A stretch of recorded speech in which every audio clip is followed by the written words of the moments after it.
crossings, facing a gale force wind and driving snow on the Irish Sea. Taller than most of the office buildings in downtown Dublin, the 12 decks of the supership Ulysses are catching the wind like a monstrous sail. These decks, which can be a liability when the wind blows towards the dock, are also the reason the ship is such a transportation marvel. Deck 1 contains all the propulsion and mechanical equipment, engines and generators.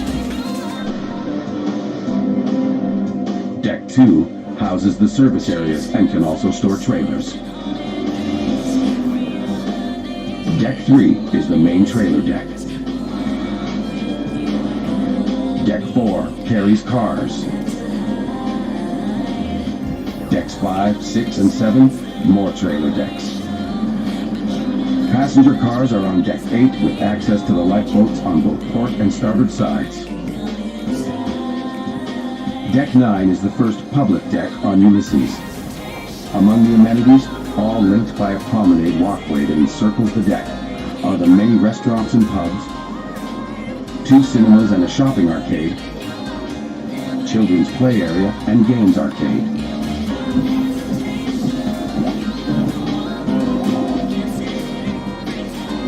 Deck 10 has the majority of the accommodation areas for passengers and crew,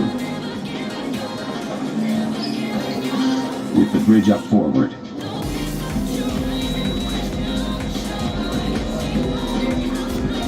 Deck 11 is the observation deck with a special lounge for very important clients, the truckers. Finally, on Deck 12, 51 meters above her keel, the communication facilities, radar masts, and a helicopter landing pad. It all stacks up and produces a ship that has a very special place in a famous Irish institution, the Guinness Book of Records, as the world's largest capacity car ferry.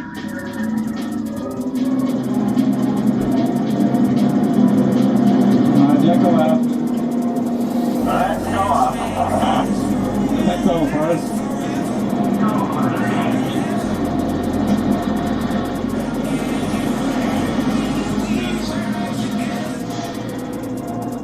From a dead start, the twin four-blade propellers and thrusters, 1 in the stern and 3 in the bow, force Ulysses away from dockside. The thrusters throwing out tons of water as they struggle against the howling wind.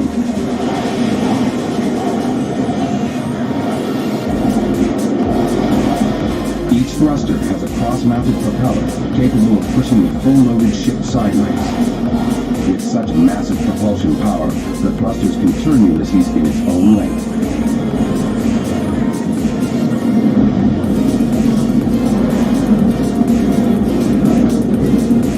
Each of the 4 thrusters is driven by 2,400 kilowatts of power, or 3,000 horsepower. That's an incredible 12,000 horsepower.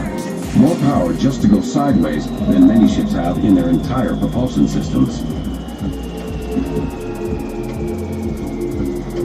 And it's not just the wind that Ulysses must push against. The River Liffey is plagued with strong and dangerous cross currents as well.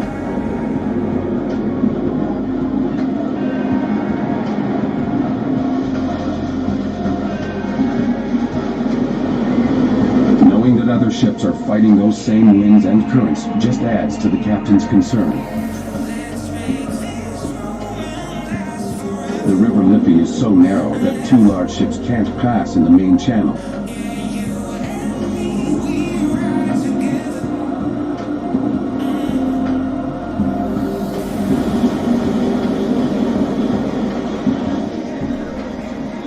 Attention please, car passengers, we are advised that you are not permitted on the car decks while the vessel is at sea. Situated on Deck 9, the rear story and buoyant brasserie are now open. Also on Deck 9, the enclosed Bloom's Bar and the Doctor's Shopping Arcade are also open. But for the passengers, with the sun not yet over the yardarm, it's time to toast the journey. If there's one thing an Irish sailor or ocean-going trucker never travels without, it's stout. The thick dark brew that rates as Ireland's #3 export, just behind whiskey and farm produce. The The truck drivers, the VIPs of the ferry business, have their own exclusive lounge and dining area on board Ulysses. Some of them will bunk down in the staterooms before continuing on with their truckloads of Irish exports, no doubt lightening the ship's load of one important export by a glass or two themselves. They're a very important source of income for us throughout the year, winter and summer. And it's very important to keep them happy, because in some cases they have the choice as to which ferry they travel on. So if we can give them the best of facilities, then they'll keep coming back with us rather than with our competitors.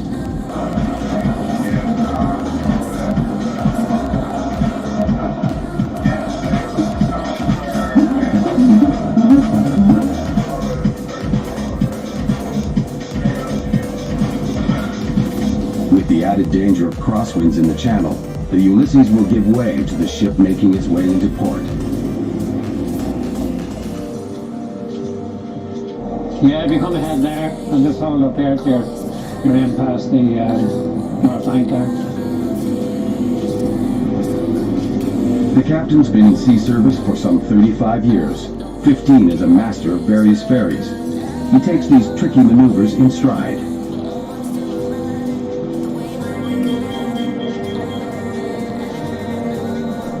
Good morning, ladies and gentlemen. Captain speaking.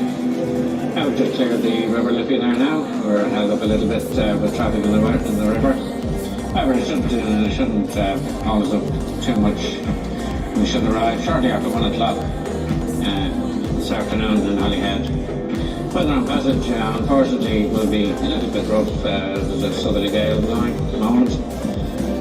Thank you for your attention. Hope you have a pleasant trip. The captain's calm demeanor in the face of a severe winter gale is rooted in the absolute confidence he has in the ability of his ship to make a smooth crossing. Other vessels joining Ireland to the United Kingdom will not depart today. They're worried about passenger comfort and shifting cargo in the aggravated sea state. But Ulysses was designed and built for just such a voyage, and will forge ahead into the treacherous Irish Sea right on schedule.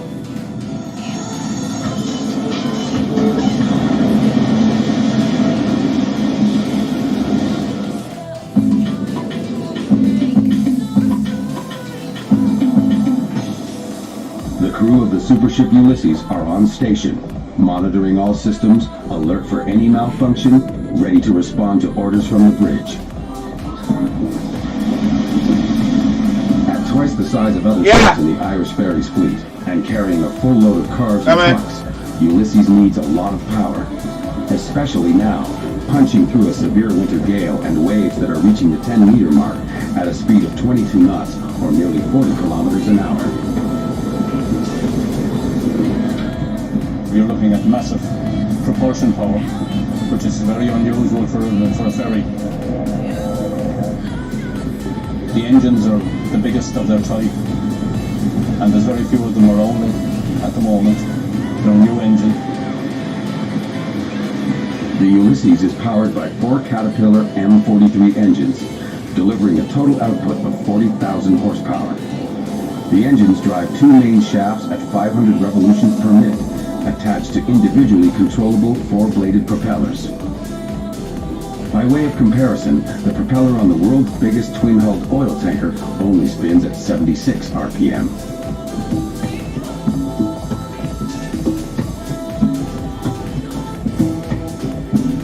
The amount of fuel that you carry and the amount of fuel that you burn to get this ship from A to B is quite staggering. We steam for about maybe 9-10 hours a day, and in that time we use 70 tons of fuel. At $100 a ton, that amounts to some $7,000 per day, enough to gas up the entire fleet of trucks on board.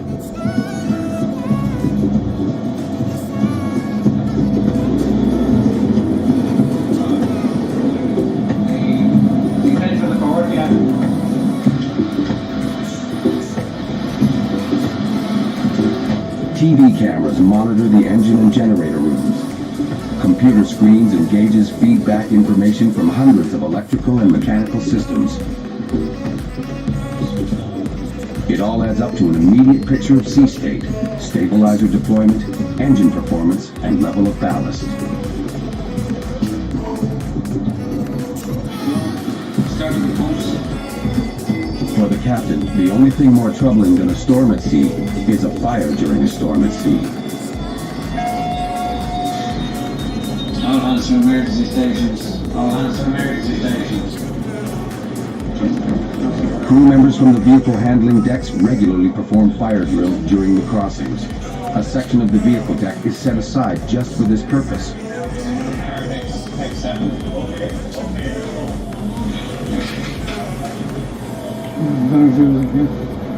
Putting out a gasoline fire is something you learn to do in record time on a ferry carrying well over 1,000 cars.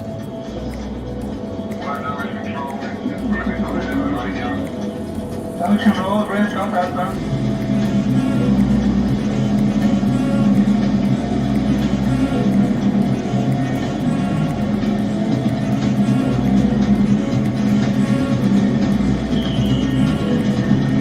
Got that now.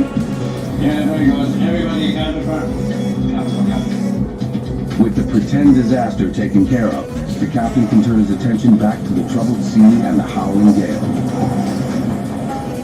At 209 meters long and 31 meters wide, Ulysses is as big as 2 Irish soccer fields. Stretching well past a wave cycle, she avoids much of the sea's pitching motion.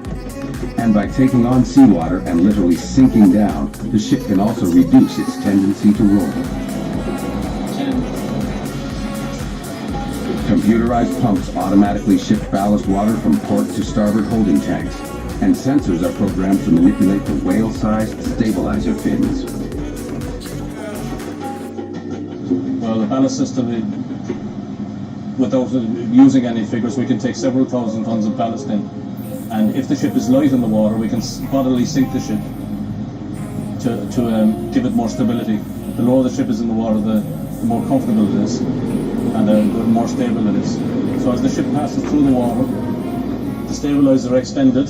They're actually facing down, but as it passes through the water, if the ship tends to roll to starboard, that stabilizer will tend to go that way, so the water pushes the ship up on that side.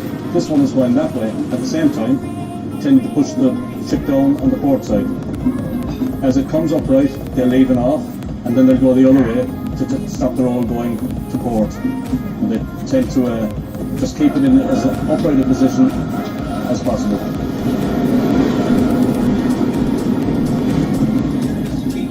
With a ship like this with passengers and freight on board, it's very important for comfort and safety that everything is kept in as upright and as stable a position as possible.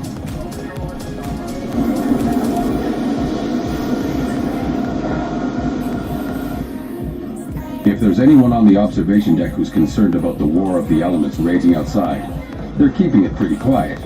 In here, it's all about the beer. Rest, now let's get tired. And as you can see, it's fairly full. At this time of the year, it wouldn't normally be this full, but there's a big rugby international on this coming Sunday between Scotland and Ireland, so we're anticipating a very, very busy trip. Maintained at a perfect temperature, kept under the right pressure, any of the ship's 5 bartenders can pull a fine glass of brew from an elaborate series of lines, piping the much-admired liquid from a central storage room to taps in all the bars and lounges. And if the brew should prove particularly stimulating and someone gets their Irish up, well, there's even a fine old place where tempers can cool off for a bit. Creature comforts in there.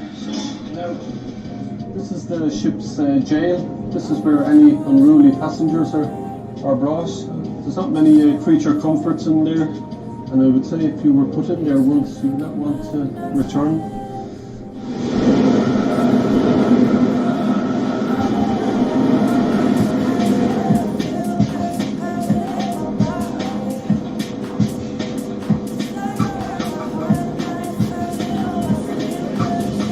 Waves are approaching the 10-meter mark. Visibility is down to less than a kilometer.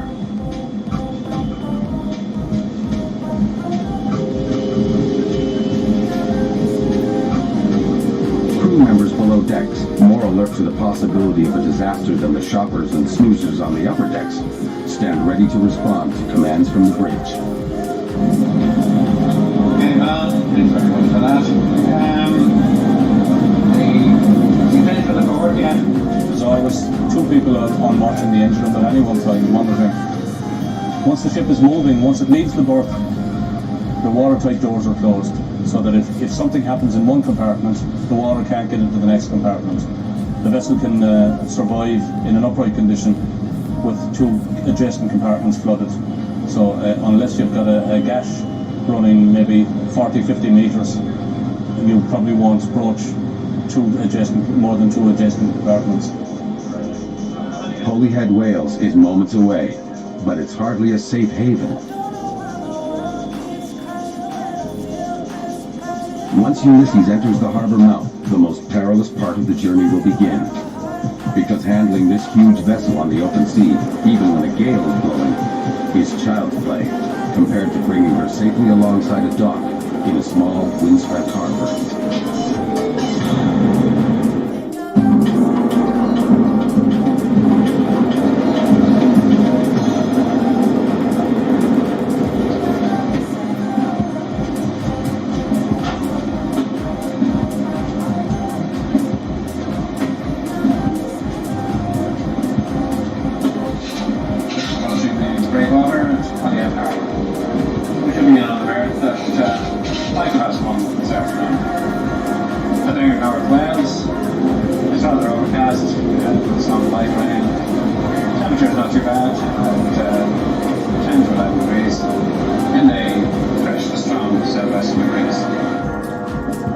The largest car ferry ever to visit Holyhead, Wales is entering the harbor.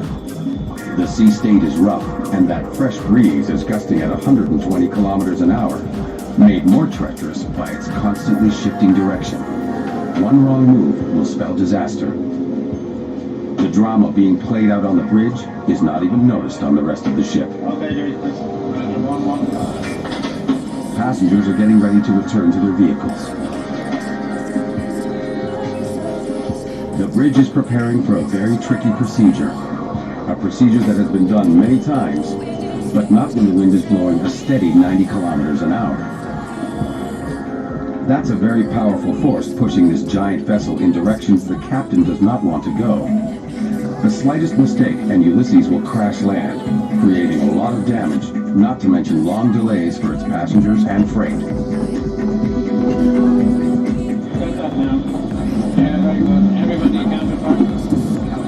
Further into port, the captain calls for a tug, reserve power and assistance against the wind and its uncertainties.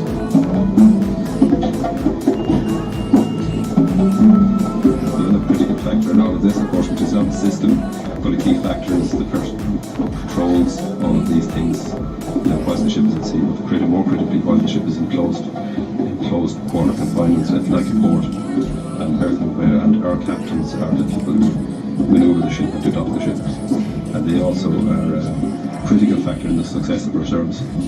So, when they talk about the coordination that it takes to two propellers that can go ahead and astern, two rudders that can go independently, four thrusters, and the coordination of all of those things by one person on the wing at the bridge during the docking move can be a pretty daunting task, but I'm glad to say that we have excellent people who do it very well. 80%.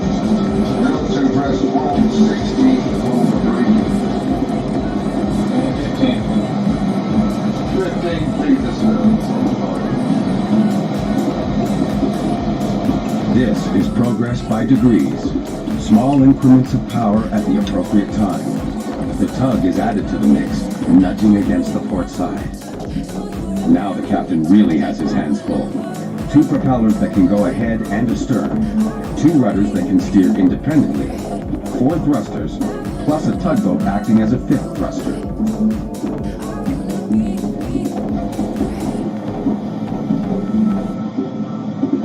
The ability to coordinate all these things as he stands on the bridge wing is what puts the ocean ferry captain in a class by himself.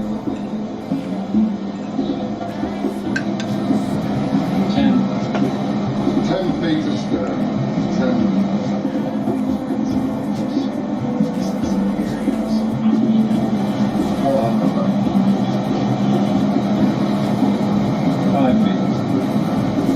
feet astern. Carefully monitoring progress, considering the tide, the currents, remembering the winds. Below decks in the engine room, professional tension, watching every system, ready to respond instantly. As well, there are docking crews to alert, to secure the lines as Ulysses closes in on the dock. 3 feet astern. 2 feet astern. The wind has turned again, not pushing directly against the port side, but slightly angled, and all of a sudden the ship has moved too far ahead. The first consideration is not to be going too fast, approaching the berth, to make sure that you have control at all times. Not to lose control is the main thing, and to have a little bit up your sleeve that if anything goes wrong, that you can give her the boot. I've been dragged ahead with 5 feet astern. 5 feet. A final test of nerves for the captain, as an investment of $500 million flirts with a wall of solid steel and concrete. 2 feet astern.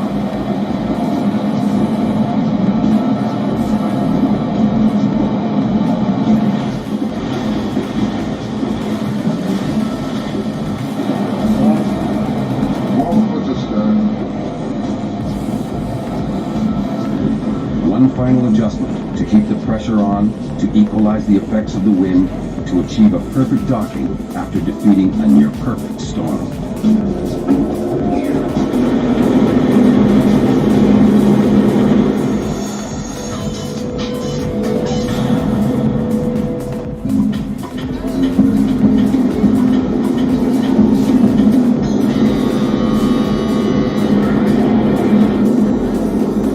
Safely docked in Holyhead, Wales, the world's biggest car ferry can empty its cargo of cars and trucks, and the race to the marketplaces of Europe begins anew.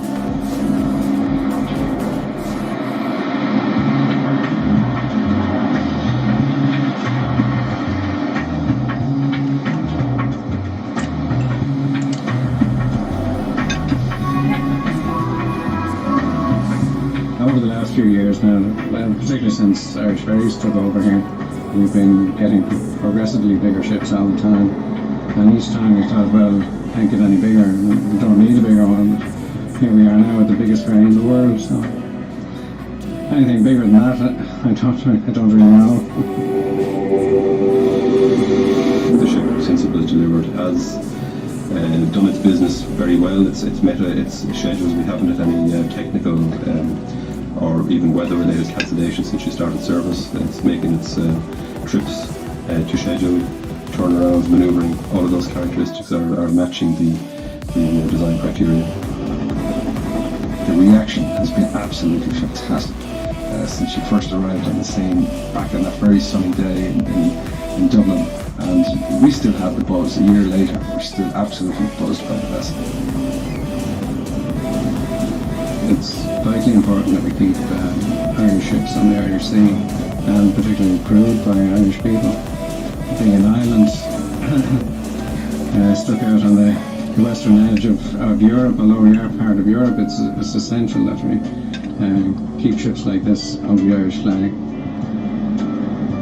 Especially when the Irish flag is being battered by the winds of winter, and the super ship Ulysses is the only vessel with the ability to keep to schedule, delivering the imports and exports that are the lifeblood of Ireland's growing economy.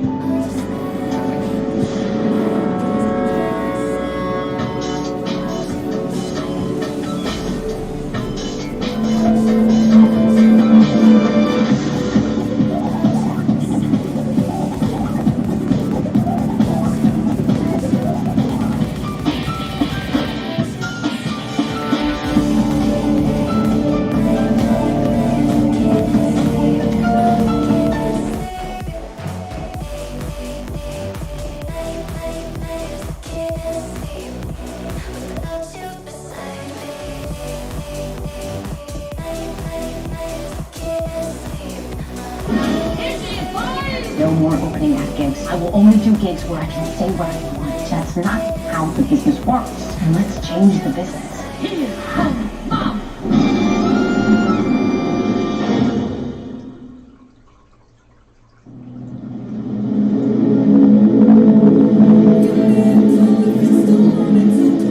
In Atlantic Canada, there's an incredible new catamaran passenger ship that turns the seaway into a freeway. It's called the Cat, the fastest car ferry in North America, cruising at speeds that can reach 90 kilometers an hour. Inside, it looks and feels like a jet aircraft, but this jet has a 250-car garage and a casino.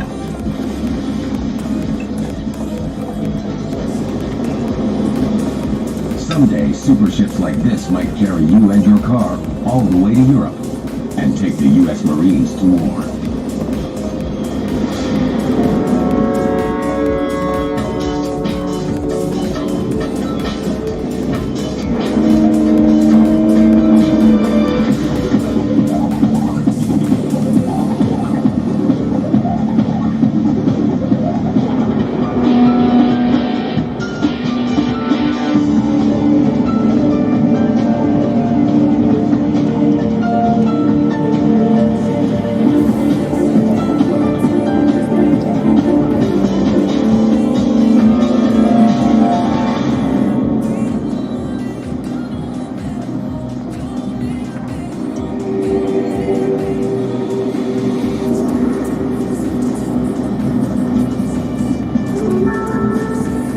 When most of us think of a car-carrying ferry, we think of a floating traffic jam, bulky, heavy, and slow. But not anymore. We're in Bar Harbor, Maine, where the Cat is about to take 500 passengers and 170 vehicles on a 200-kilometer journey across the Gulf of Maine to Yarmouth, Nova Scotia.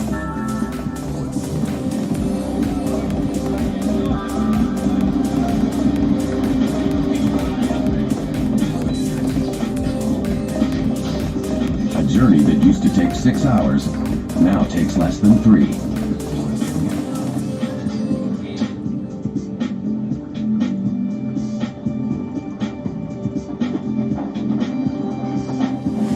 Get up and get a bottle out and not one thing up. Roger that.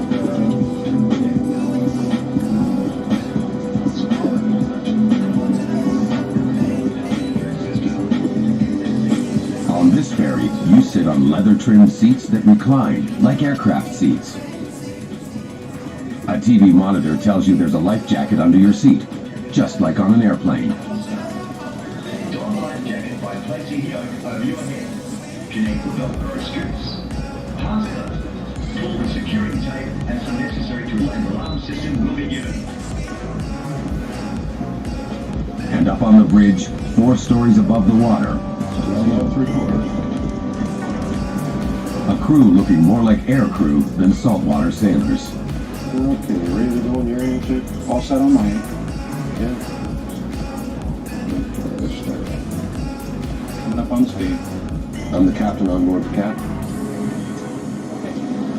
The big thing that everyone's amazed at with this type of craft is the size of the wheel. And here's basically my ship's wheel. It's 60 millimeters in circumference, and you can operate it with your finger.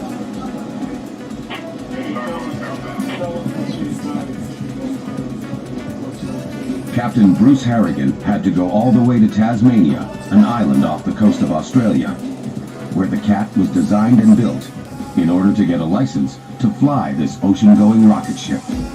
We spent approximately 21 days with the builder and safety people going through systems, coming up to speed to handle high-speed traffic.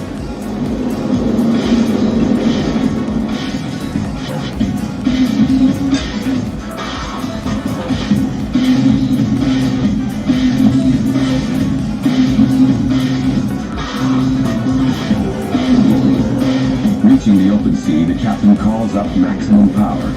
In less than a minute, the ferry is cruising at more than 42 knots. With 1 knot equal to 1.8 kilometers, that's more than 75 kilometers an hour. Maximum speed is over 90 kilometers an hour. Last year at the same time I was towing an oil rig from Prudhoe Bay to Soviet Gavin in Russia, and our average speed was 3.5 knots. So to go from 3.5 knots to 42, 44 knots, it's quite a rush.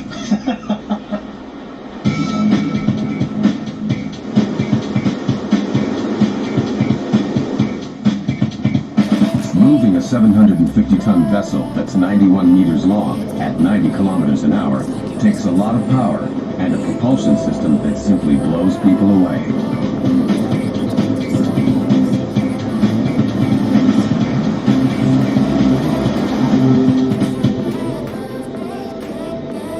The Cat gets its power, 38,000 horsepower, from 4 engines, 2 in each of the catamaran hulls.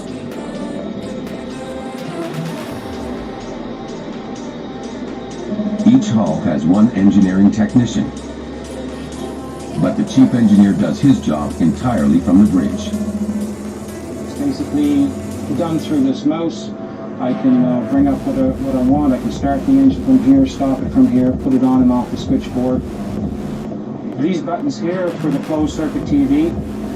On my left we have all the machinery spaces. I can freeze this at any point in the event that I wanted to monitor one of the particular machinery spaces, or I can hit this button, which will go on auto run and show me a different shot every 2 seconds. If there should be a problem, I can just hit this button and the engine will stop straight away. Through the wheel. Fuel consumption on this ship at full speed is approximately 5,000 liters per hour. So, for example, on the left screen, if I wanted to see how much fuel we have on board, I could bring up the fuel tanks, and it gives me my fuel in liters, tons, cubic meters, and so on. We also have long-range tanks, which we use on our delivery voyages, as when we brought her up from Australia. These have a carrying capacity of slightly over 200,000 liters apiece. The voyage from Australia took 14 days on a route that went across the Pacific, through the Panama Canal, and up the east coast of North America. More than 20,000 kilometers in all, at an average speed of 45 kilometers an hour. With planned stops in Tahiti and Panama, the voyage took 20 days in total. The secret behind the speed is not purely engine power. It's also the design of the twin catamaran hulls. As the Cat surges forward, it gets up on a plane, just as if it was towing a water skier. The stern comes up, reducing drag and adding more speed. I have 4 levers, one for each engine, which allows me to control the amount of revolutions that I put onto the engines. At the end of each hull, 19,000 horsepower spins a jet shaft. This shaft, in turn, is driving a mighty 6-bladed fan. Water is scooped up through openings underneath the Cat and forced into the spinning fan. From there, it's blasted out through much smaller openings called water jets. The water is forced aft through a 5-foot opening, which reduces down in size to approximately just over 2.5 feet on the output side. Water passing through a tube which narrows down will exit the tube faster than it entered the tube. Like a balloon blasting off at a birthday party. The jets have another purpose besides pushing the Cat at breakneck speed. They're also used instead of a rudder to turn the ship. In fact, the water jets will turn the Cat so sharply, anyone not wearing a seatbelt would risk serious injury. When these crafts are so maneuverable, I have to watch that I don't exceed a certain degree of rate per minute on a turn, because I wouldn't want to knock the passenger off his feet. The amount of water is amazing that travels through the 4 jets. It equals 72 ton of water per second approximately, which is 18,000 liters per jet per second. That's approximately 80,000 cans of beer per second.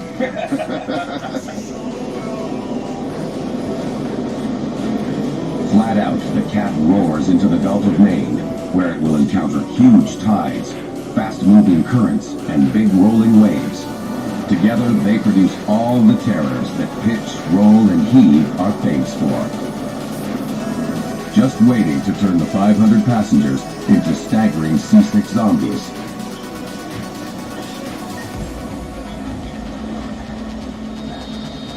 But the cat has an answer for that.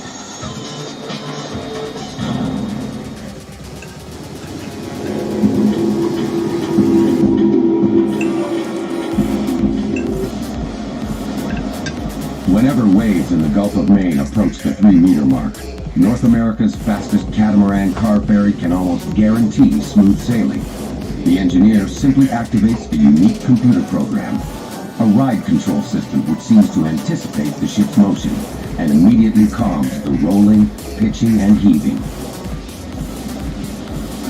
This really is where the airplane in the cat comes to the surface. Well, actually it goes beneath the surface, acting just like the tail section on a jet aircraft. The 12-ton T-foil is lowered from underneath the main hull when waves are getting up around 3 meters high.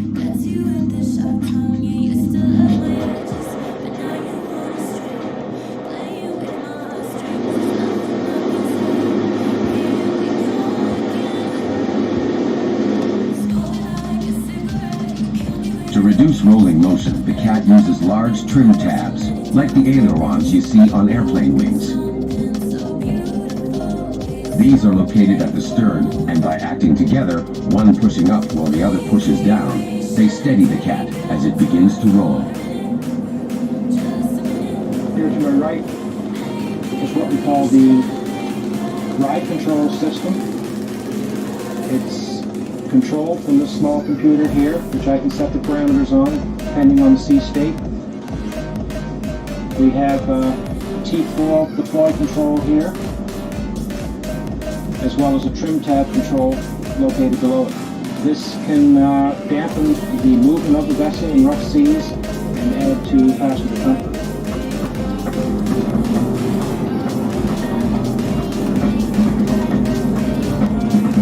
Another breakthrough in passenger comfort was a modification to the twin catamaran hulls, a special wave-piercing shape to cut through waves instead of bouncing over them. There's another reason the passengers don't suffer much in the way of motion sickness. Although they're on a voyage of nearly 200 kilometers, they don't have to spend much time at sea. We're making a trip here in less than 3 hours. On a conventional vessel, we would be over 6 hours. And time is a factor in motion sickness.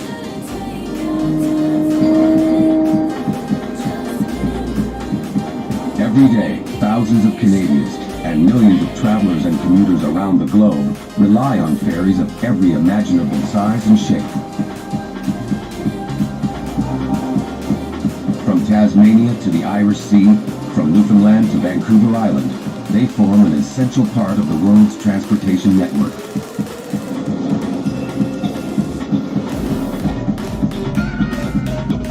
But the bigger they come, the slower they go, on the water and in port.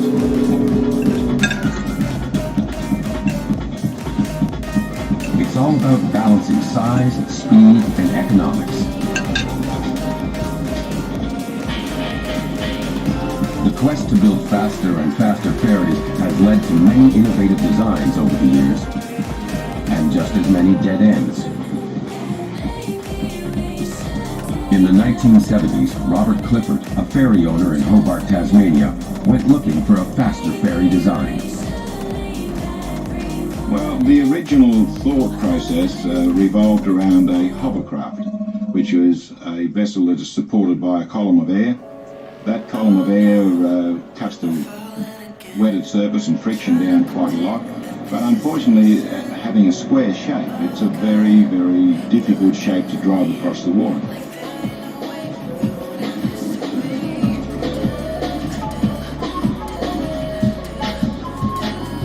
Hydrofoils, similarly.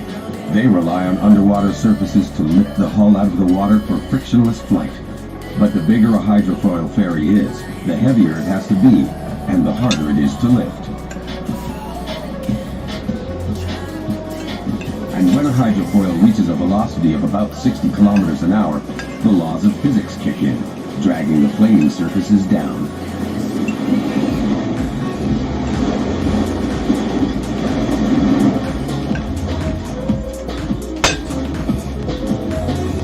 A heavyweight catamaran doesn't drag at high speeds. In fact, friction seems to diminish the faster it goes. The Aussie's first prototype hit the water in 1977, a propeller-driven steel ship that could carry 150 passengers at nearly 50 kilometers an hour. The next step was to maximize the concept, to rev up both carrying capacity and speed. It seemed like a great idea.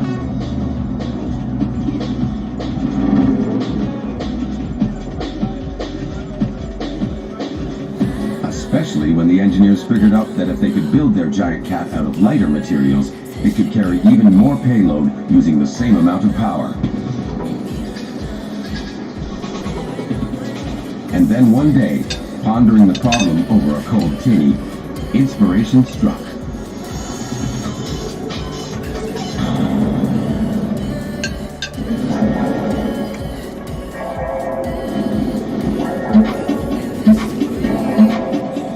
Australian designers set out to construct the world's fastest car-carrying ferries and sell them to countries as far away as Canada. They were inspired by an object dear to their national soul, an aluminum beer can.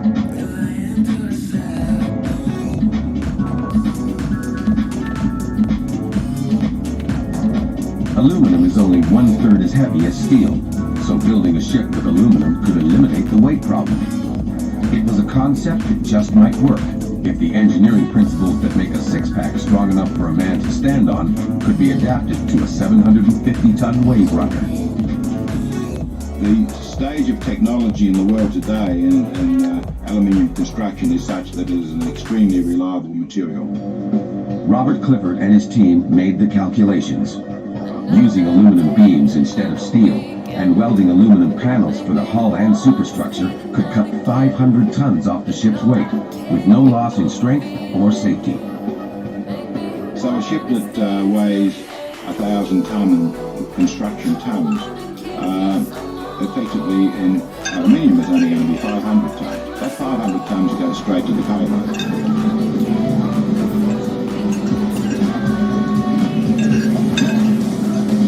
But there was another hurdle. No one had ever tried to assemble such a huge aluminum ship before. A typical shipyard anywhere in the world is actually not very well trained in aluminium construction, and that's something that all shipyards around the world have some trouble coming to grips with. Aluminum welding requires specialized training, and the welds must be performed hot and fast, using more electricity than regular welding, and moving faster along the seam. Our best tradesmen have probably been trained for 6 or 7 years before they're proficient at getting the best out of the material. The only people with that kind of experience were building airplanes. It's more akin to building aircraft than it is to building ships. 747s are built out of, for example. On completion, the cat weighed in at just over 300 tons, or 32 million beer cans.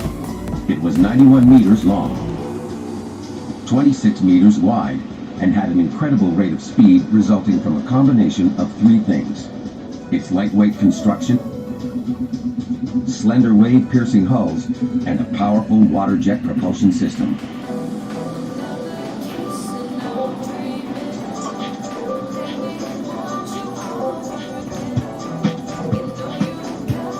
Less than 3 hours out of Bar Harbor, Maine, the cat arrives in Yarmouth, Nova Scotia.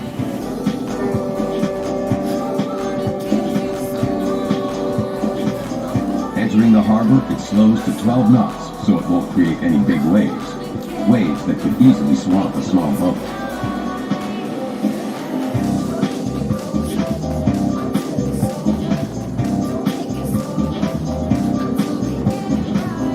The town of Yarmouth has been home to an international ferry service for more than a century.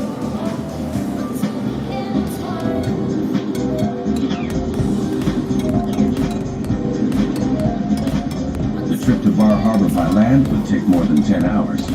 The conventional ferry on this route reduced that trip to 6 hours. The Cat makes the trip in less than 3. The decision to introduce North Americans to fast ferry service was made by Bay Ferry's president, Mitchell McLean. Well, there are a number of builders in the world, but I had received an awful lot of information from a chap called Robert Clifford of INCAT from Hobart, Tasmania. And Robert became a friend and used to drop in and see me 3 or 4 times a year. So, quite frankly, I told Robert I don't have enough money to buy a ship. And he said, Mitch, if you want a ship, you'll get a ship. And so we went about raising the money, and through various means we were successful, and I'm quite pleased that we did. We doubled our business in the first year, and we've added to that increase every year we've been in business.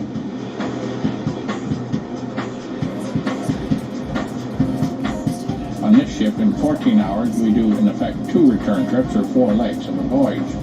Therefore, your revenue goes up, and your cost of labor and all the fixed costs remain the same. The only difference is the cost of the fuel. Close to $50 million in lightweight aluminum drifting towards a concrete and steel dock. One false move and the 750-ton Cat could open up like a sardine can.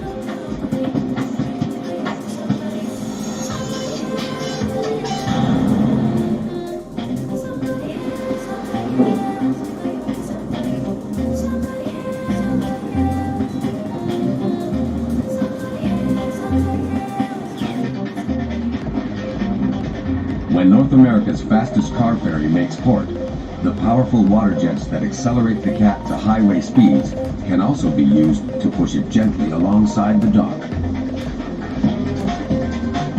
Okay, switching to the outer console. Something. I'll get her back here too. Docking the Cat is handled from a separate control station.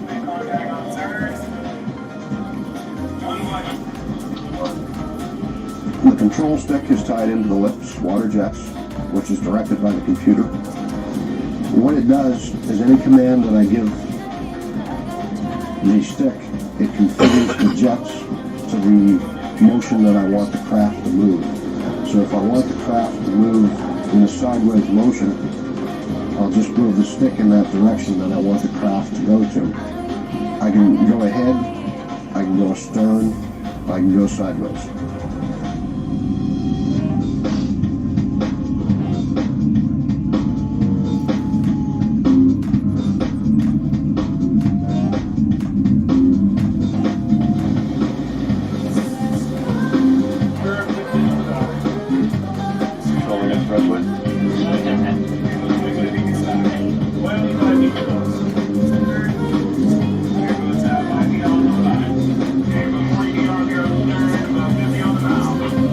What I use for docking are these 3 cameras that I have located back out. Gives me a picture of the starboard quarter on this camera. This is the starboard side. And also I have the port mooring station on this one. With his joystick and monitors, the captain looks like he's involved in a video game of who can park the ferry fastest. And that's not far from the truth. I can dock the craft with either 2 engines or 4 engines by a matter of what I want to punch in.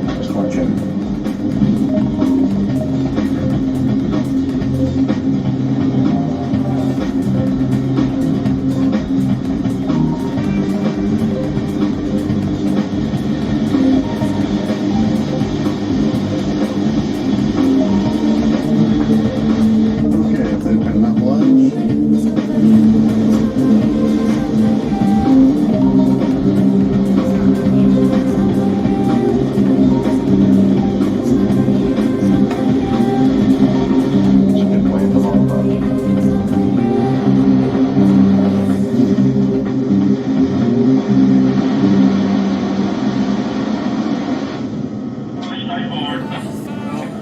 Can you clutch, Chief? D-clutch. We'll finish with engines. Finish with engines. There you got her on the line. So I got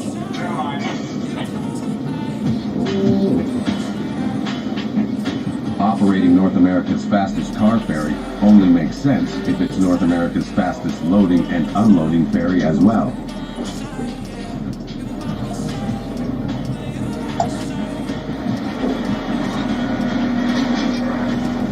In order to make full use of its incredible speed, the cat has to be out on the water, not hanging around in port.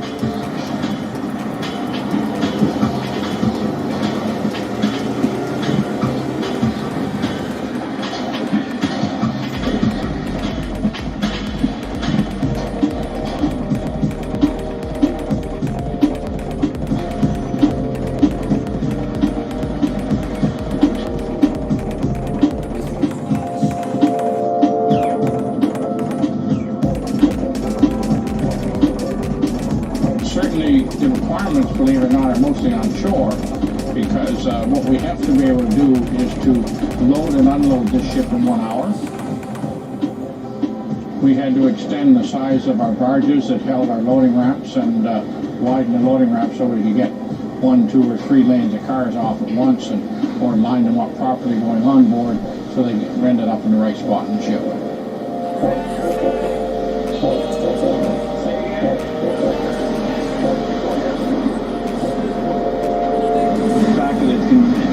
Amount of vehicles of any shape and form, right from motorhomes right down to motorcycles. It's we can play any combination that we like on board.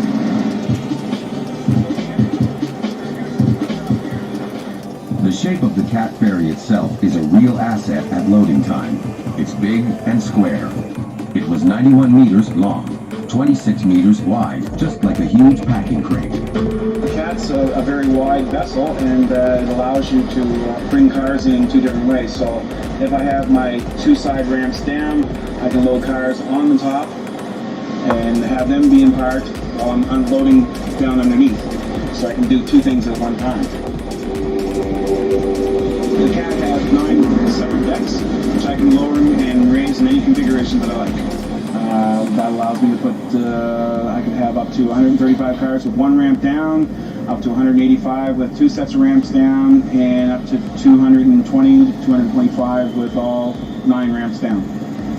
It basically is just like putting a crossword puzzle together. It's, you know, you just find the pieces that you need and you put them in place.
Okay, coming up on 4 buckets. Up on 4 buckets, up on the speed. Tabs are down. Yeah, do that. Sure. Speed 34 knots. 34, thank you.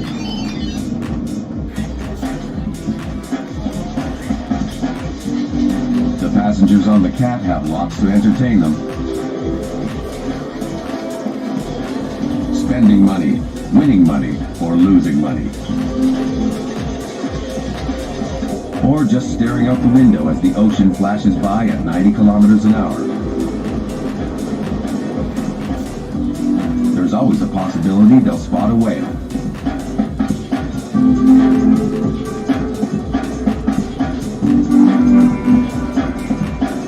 When high-speed ferries first started operating in the Fundy area, environmental groups were very nervous. Could a ferry traveling so fast avoid whales and other marine animals? Could a whale get out of the way in time if it spotted the cat hurtling towards it? And what would happen on board if the cat smashed into a whale?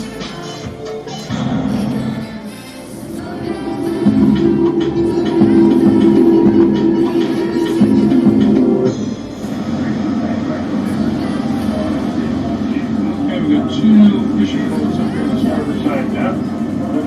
1.5 miles.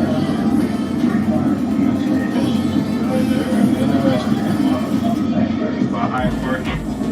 Roger.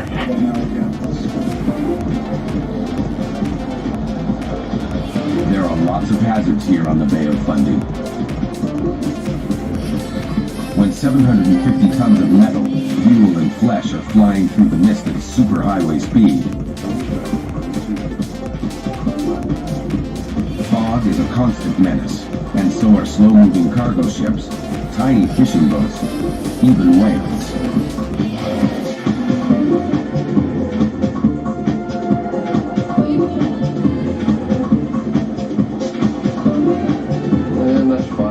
Of course, there are lots of days when nobody sees anything out here. Days when the pea soup fog rolls across the bay. We could have 2 weeks at a time here, but you wouldn't be able to see the water through the fog. If you can't see the water, then you can't see the whales, or the fishermen, or the 200-meter-long steel monsters called oil tankers that also prowl the bay.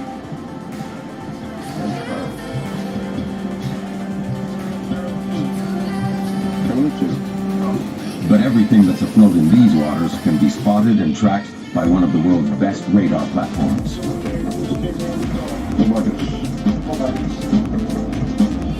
A combination of X-band and S-band radar. S-band is for close-in work, and X-band is for distant targets out on the open sea. Captain and navigator each have a screen. Well, we work as a team where I provide the information to him on the range of the target, the course of the target, the speed of the target, his closest point of approach, and the time of the closest point of approach to that target. 3-4. 3-4. I've got the paddle boat just coming off the cruise ship inbound right there. Is everything looking good? Everything's fine on us. Security, all stations, faster than that. 1.2 to the wheel, okay. Good course to port, or number 2 on your left. Ships have been using radar for over half a century, and the basic principle hasn't changed. It involves an electromagnetic pulse sent out from a rotating antenna. The pulse travels through the atmosphere until it hits something, wood or metal, or flesh and blood. And it's this reflection that becomes a blip or target on the radar screen.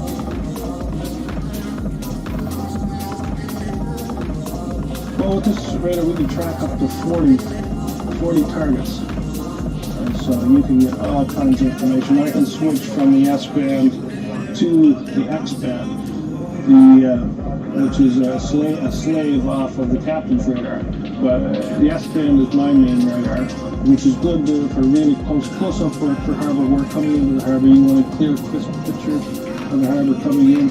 All the buoys, any small targets, any kayakers, any rowboaters, people in small skiffs without any really good radar reflectors on.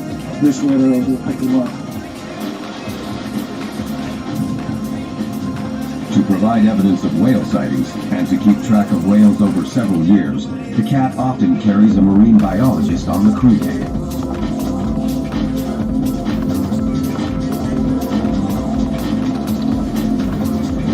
The biggest concern from environmental groups was the North Atlantic right whale, which is the most endangered large whale in the world. There are between 300 and 350 left in the world. And the leading cause of mortality for these whales are human-caused activities, ship strikes and entanglements in fishing gear. So there was concern that these whales, with a vessel of this speed, would be vulnerable to ship strikes in this area.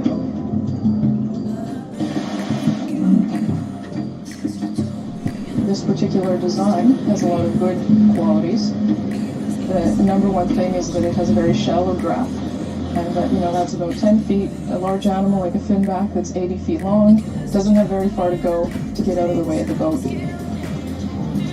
Another good thing about the design of this is we do not have propellers. Now that's a big hazard to marine animals. If you have a near miss, the animal often gets sucked under the hull and is cut up by the propellers. So they don't have that problem with this boat. Right now it's put in a database. I have now 5 summers of working on this, a huge database. Ever since Bay Ferries began its CAT service in 1998, there is no evidence to suggest that the ship has ever hit anything with flippers. I haven't seen anything out here that makes me think the whales are doing something different than they would be if we weren't around.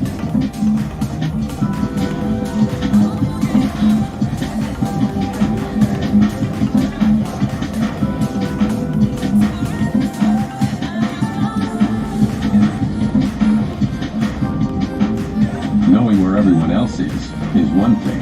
Finding out where you are is something else again. Basically what we have is our course line going across the chart, and we have the icon of the vessel going across the chart as well. The position is updated every second by means of satellite, which gives me a real-time position of where I'm at, not where I've been.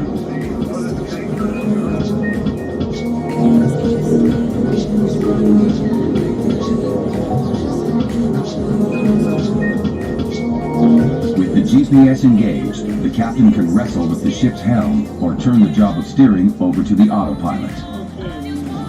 So basically what the autopilot does is it steers the craft in a straight line. So we plug a course in, turn it on, and it will take over the steering duties of the craft. The blip on the radar screen appears to be a cruise ship. Now there's an invitation to disaster.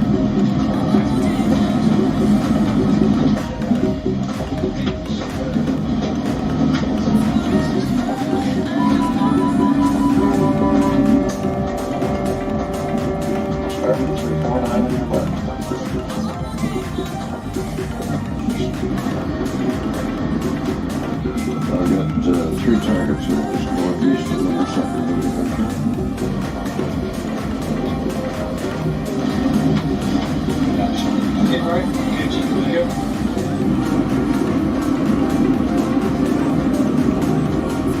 With its speed, maneuverability, and its ability to target and track anything in its path, the CAT is unlikely to come to grief.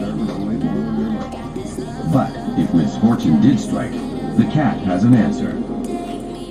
In an emergency, we have equipment that is perfectly capable of putting 900 people into the life rafts in 17 minutes. No other commercial ship can do anything like that. The craft is fitted with 10 100-person life rafts. This is how we get people off the ship if there's an emergency. You can down the slide directly into the life raft, which is a very safe and efficient means of escape. The slide deploys and then the raft is connected to it. Each raft can hold 100 passengers, so we can deploy. We can have 200 passengers out of this one slide area. Passengers toboggan down the slide into the raft, but the CAT has to be stopped before anyone can be offloaded.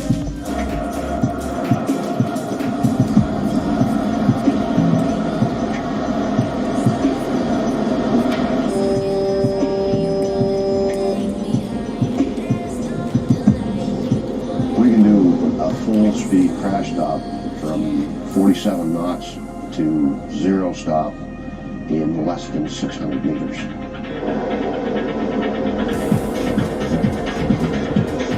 Providing the stopping power are the amazing water jets. Turned full astern, the jets can jerk the CAT back from cruise speed to a dead stop in just 6 times its own length.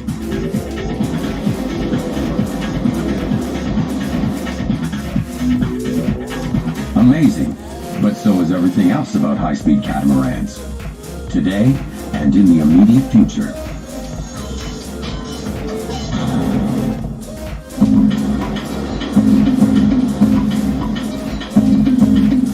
The beauty of the wave-piercing catamaran is its ability to go faster as it increases in size. Before long, we will see catamarans doing a lot more than ferry cars across bays and rivers. They'll begin to handle assignments on the oceans of the world. As the vessel gets larger, its sea state capability gets considerably better. The vessel, when it's operating at 40 knots, can go through up to a 3-metre sea without serious movement. The larger ships are very, very seaworthy, but almost every week there's an ocean being crossed by one of our ships around the world. I think this design is going to go on from here. It's not the end of the road by any means. The ships will get larger, they will get more diversified in their uses. Navy, Army have serious uses for these ships in various modes.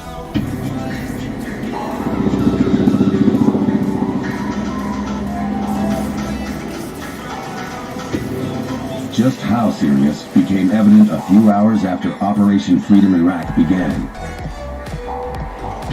U.S. Marines took an experimental wave-piercing cat into the shallow waters near the Iraqi port of Qasr. In one of the first raids of the war, this catamaran with its remarkable 12-foot draft glided in and deployed a commando team to capture 2 offshore oil terminals.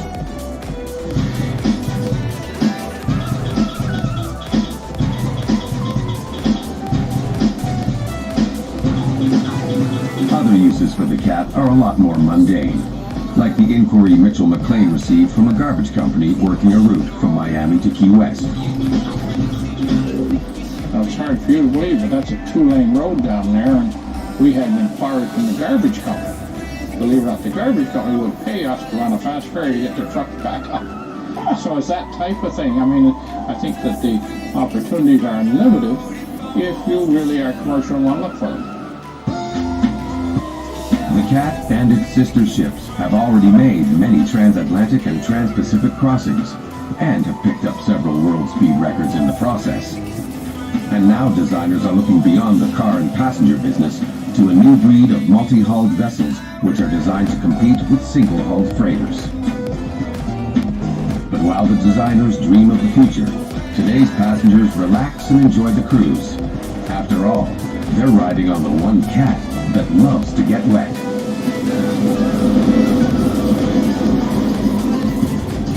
In the space of a long afternoon, the Cat has made a voyage from the United States across the Gulf of Maine to Canada and back again.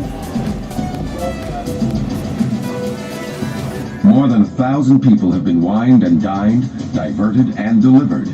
Their cars, campers and motorbikes have traveled with them, and all as smoothly as taking to the open highway. The latest accumulation of salt spray is washed away as the Cat makes for the dock.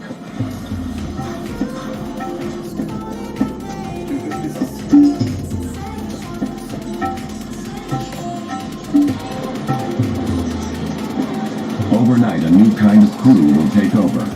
A crew of maintenance and provisioning people who will top up the fuel tanks, stock up the ship's stores of food and refreshments, and prep the ship for tomorrow's high-speed adventures.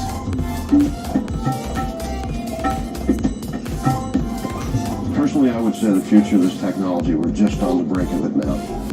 In years to come, I think this will be considered slow transportation. In years to come, I think we'll be looking probably at the 70 to 80 knot range, probably quite quickly. Time is money. People want to move quick.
Beam me up.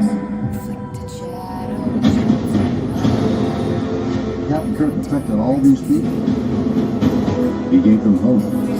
To our adventure.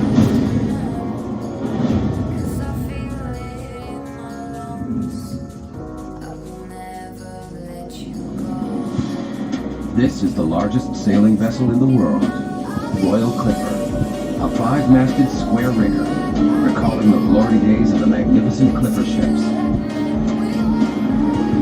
Built in the year 2000 at a cost of $60 million, Royal Clipper will safely cross any ocean in any weather. But this amazing supership has a few surprises never before seen on a sailing vessel.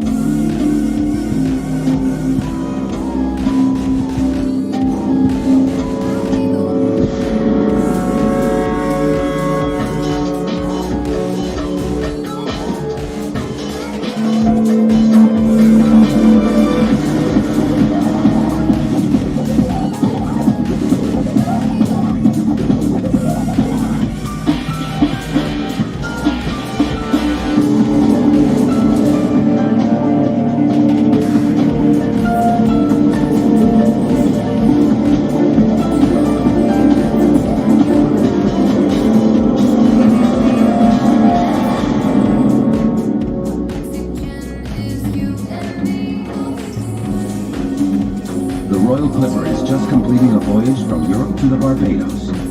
It's a routine trip for this enormous vessel. During the 10-day, 7,000-kilometer voyage, with all sails set and drawing, Royal Clipper will cross the Atlantic at an average speed of about 17 knots, or just over 30 kilometers an hour.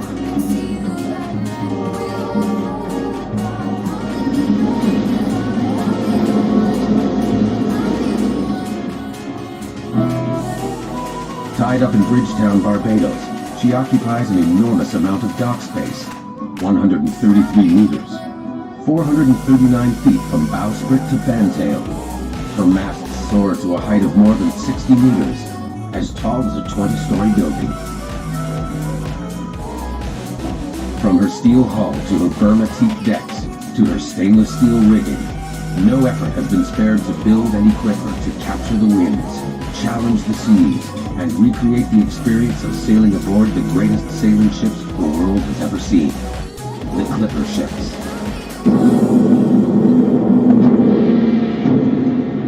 With as many as 5 masts and 42 huge square-shaped sails, these powerful square riggers were pushed by the trade winds as they carried cargoes of tea and spices from the Far East to the cities of Europe and North America. They were called clippers because they could clip valuable days off a trans-ocean voyage. The most famous of them all, the Cutty Sark, which still survives in Greenwich, England, is only half the length of the Royal Clipper, and at 963 tons is 1/5 the weight. It's always a big challenge to really build true sailing vessels. I've been owning and building ships for about 30 years or so, but Royal Clipper was challenging because I really want to create those sailing vessels the way they were, and I want the wind to be the prime mover.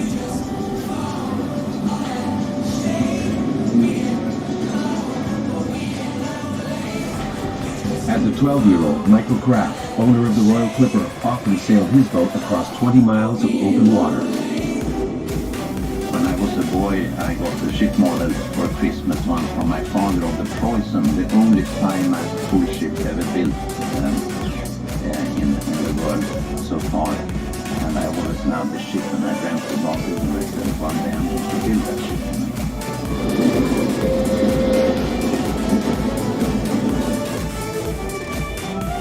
Michael Kraft's original dream ship was launched in 1902 near Hamburg, Germany. Thousands of spectators lined the banks of the River Geiste to witness the launch of the Preußen, a 5-masted steel-hulled sailing ship. Preußen was truly magnificent, 150 meters or 490 feet long. She weighed over 5,000 tons, and when she splashed into the river, she created such a wave that spectators on the opposite bank were soaked up to their knees. Over the next 8 years, sailing mainly from South America to Europe, the Preußen could often reach speeds of 18.5 knots, or 33 kilometers an hour, an amazing speed for a windjammer. But in the end, her speed would be her undoing. A British postal steamer crossing the English Channel near midnight underestimated the speed of the huge sailing ship bearing down and tried to cross her bow, causing a disastrous collision.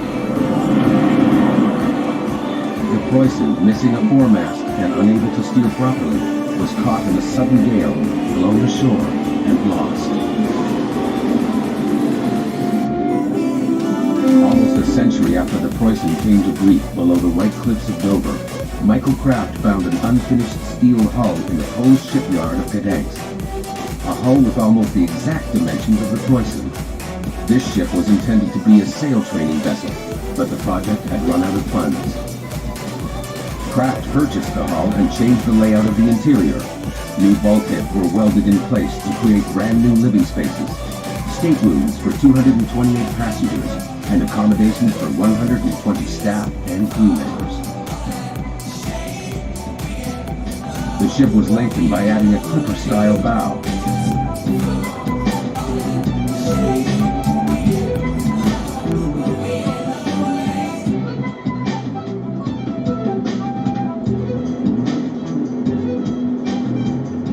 The stern was also lengthened by 12 meters to make room for a marina platform.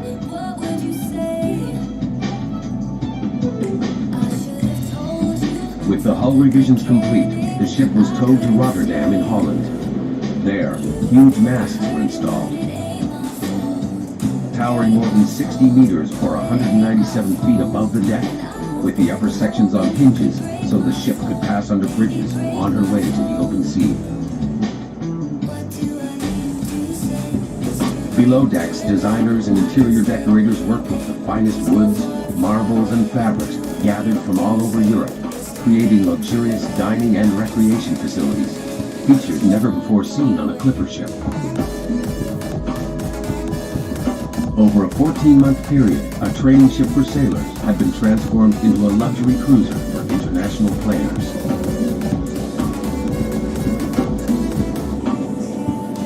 She maneuvers beautifully, much better than the old Preußen, I think. She has my daughter as a figurehead on the bow, which was tradition in those days. And on the maiden voyage of Royal Clipper, when we sailed out of London down to Monaco for the name-giving ceremony, we stopped outside the remains of the old Preußen and put some flowers and things down there. And it was a very, very great moment for me, obviously.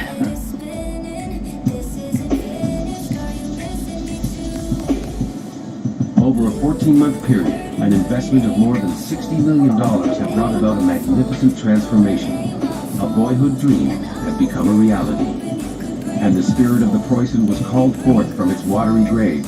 But now, the true test would begin. Would the Royal Clipper be just another cruise ship with masts instead of funnels? Or would the romance of the clipper ships awaken a special passion in everyone on board?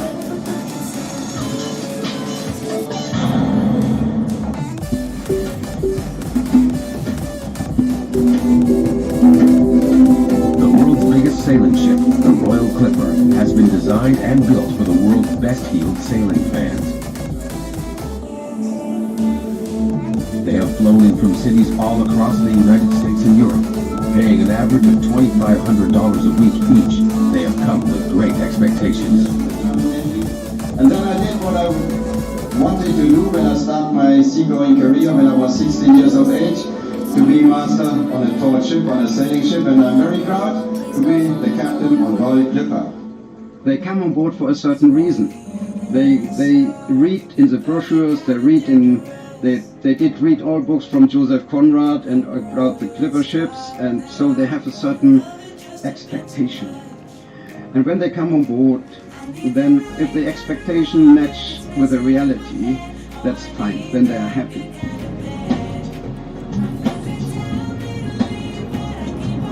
As night falls, the ship's master casts off. Captain Jürgen Müller-Seeran left home at 16 to become a sailor. A veteran of 30 years service in the German Navy, he's a well-seasoned master mariner. Give a lot of slack so that we can get the line out. Thank you.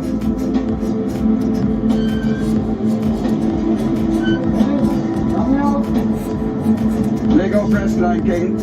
Lego press line. Needs to start at 10.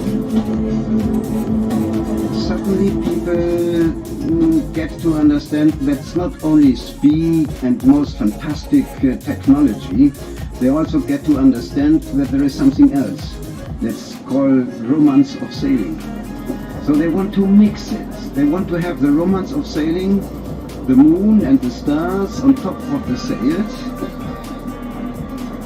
but they also want to have a good service and the ship not rolling too much, and cabins and food and everything fantastic. So this kind of mixture makes the whole atmosphere on board.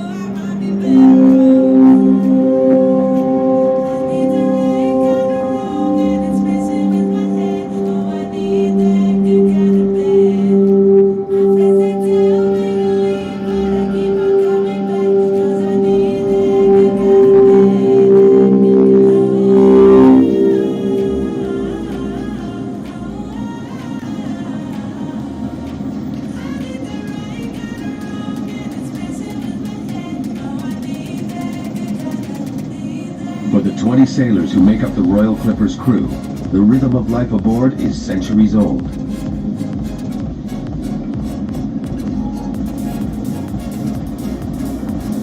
They stand watches, adjust the rigging whenever the ship changes course, and keep a weather eye open for dangerous, quick-forming squalls. Routines that haven't changed much since Christopher Columbus sailed these waters at the end of the 13th century.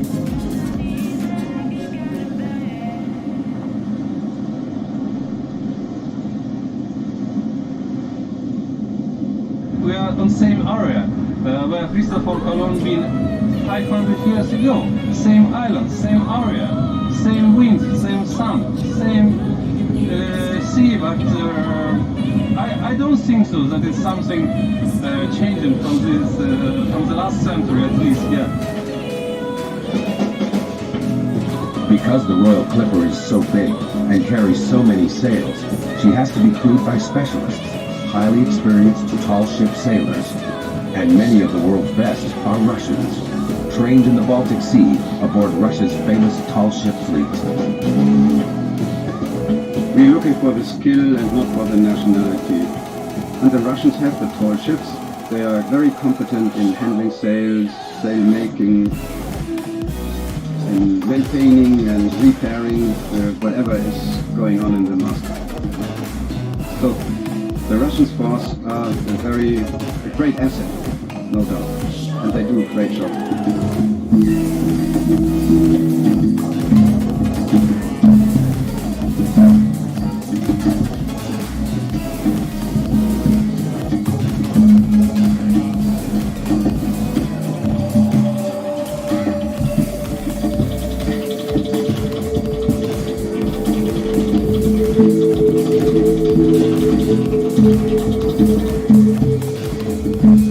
The crew set and furl the triangular staysails and two of the lower square sails by hand to give the passengers a look at sail handling as it was done in days gone by. But instead of sending 60 men aloft to set the mainsails, the Royal Clipper has a system powered by hydraulics that can be operated by one sailor stationed on the deck. Instead of all hands to the block and tackle, it's one finger to the big red button. We have made furling yards. We have built yards in Russia. Yards, you know, is the part which holds your square sail, the horizontal mast. And these yards can furl the square sails in order to make it more safe hydraulically. This is, of course, new technology. On each of the yard arms is a small hydraulic motor. It's connected to a rod that passes through the yard. This means that the sails are unfurled or let out, and then furled, taken back in, by one sailor standing at a control console safely below on the deck.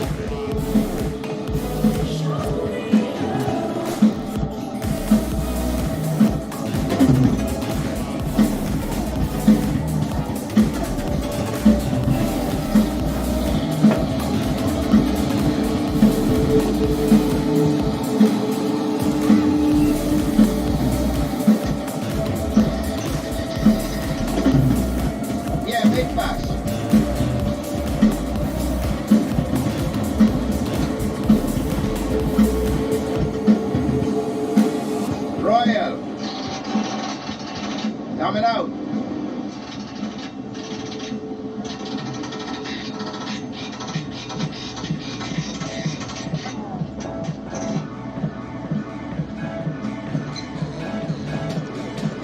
Experienced riggers only have to climb the masts to do routine maintenance or free a tangled sheet.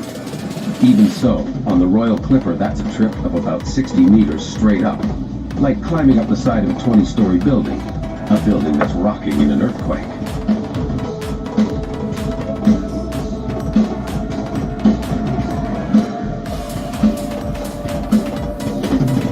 For Captain Mueller-Searad, the ease of sail handling on board Royal Clipper helps to avoid a potentially dangerous situation. In case of squalls hitting the ship, we can take the sails in immediately. We don't have to lay aloft. We don't, because it's dangerous. With the remote control, we can operate this hydraulic motor, get the sail out and in terms of minutes.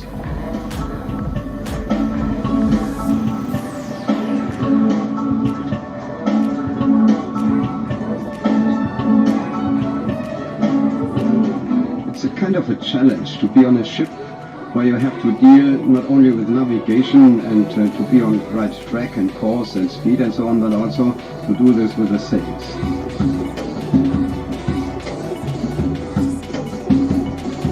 The difference between sailing a square-rigged ship and one that has fore and aft sails, like a schooner, can be illustrated very simply. Canadian tall ship captain Neil Otten. Traditionally, large square-rigged vessels aren't known for their tacking ability, so they don't come up into the wind very well. They are trade wind vessels. We talk about the trade routes, and those are based on wind and current. So they follow with the wind and current. So the wind is always after you. It's always behind you, pushing you along. Whereas schooners tend to be much more handier vessels. They tend to go upwind better, so you can go against the trade routes, or you can go up coastline or into a little river or something in a much easier fashion than you would be able to with a square-rigged vessel. Sailing to a destination directly north, with the wind coming from the north, a square-rigged vessel can do no better than a 70-degree tack off the wind, almost headed northeast.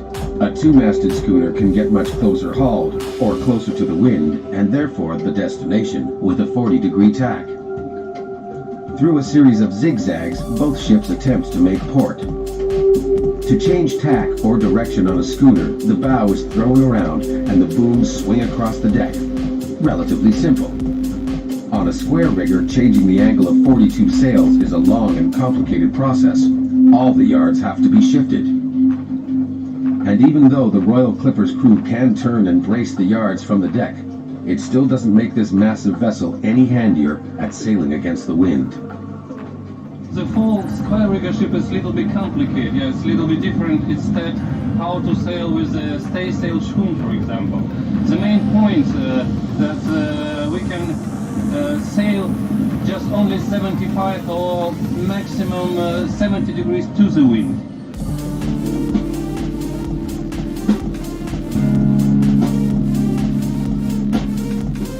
With all sails set and a steady trade wind full astern, even the passengers can go aloft, climbing up to a height of 20 meters for the ultimate sailing thrill. So we make them very genuine to how you sailed in those days, but we make it safe. And Royal Clipper, we have even put sofas up in the mast so the guests, passengers, you can go up and sit up there and see how the sailors had it 100 years ago, maybe with a glass of champagne, you know, and have a look at it.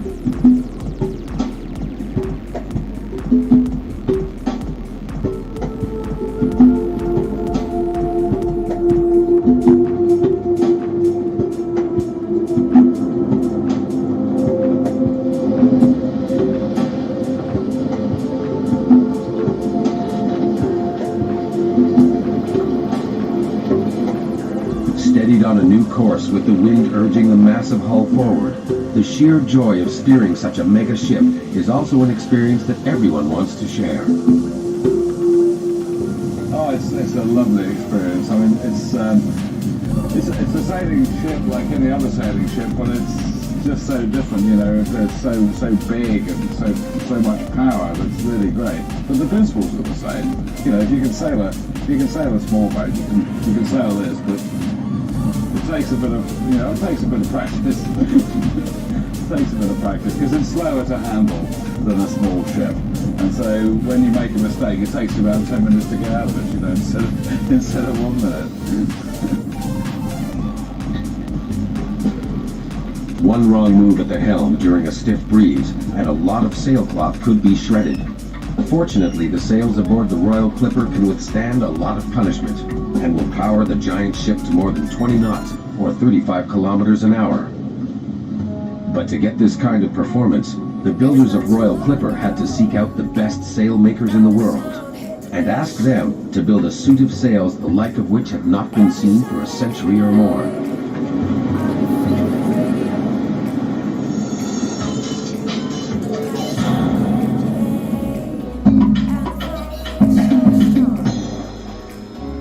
Catching enough wind to drive a ship weighing 5,000 tons takes a lot of sailcloth. For Royal Clipper, that meant 58,000 square feet of Dacron. Spread out on the ground, they would cover 13 NBA basketball courts. For the sail-making company of Doyle Plotch in Florida, it was a huge challenge. One which would combine traditional skills from the past, as well as the new technologies of the present. Well, as a sailmaker, I go back a long ways with my grandfather, and it was a little bit mixture of the old traditional vessels mixed into some modern requirements that they asked for, but I was already familiar with square sails and things like that. The first challenge was to come up with enough materials and hardware to make 42 sails. Cloth, thread, tape, rope, and grommets, an enormous exercise in logistics. For one thing, the color of Dacron required for the sails was not available in the quantity needed. And then they had to literally weave and finish and dye more cloth to complete work. So we wiped the planet of that type of cloth. Then the laborious process of assembly began, working in the traditional manner, putting panels together by hand.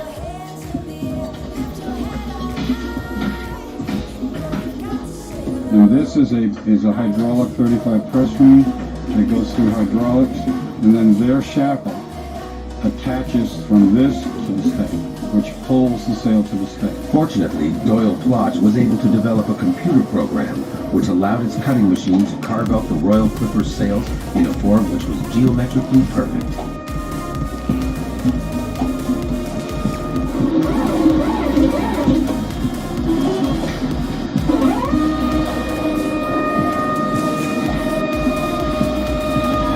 Perspective, it's replaced one of the traditional steps that took so many man-hours and so much floor space. It took away the rolling of the cloth back and forth in what used to be called the first layout portion of sailmaking between the CAD program and the design office where you design the sails in a computer. We can now do away with that whole step and simply cut the sails.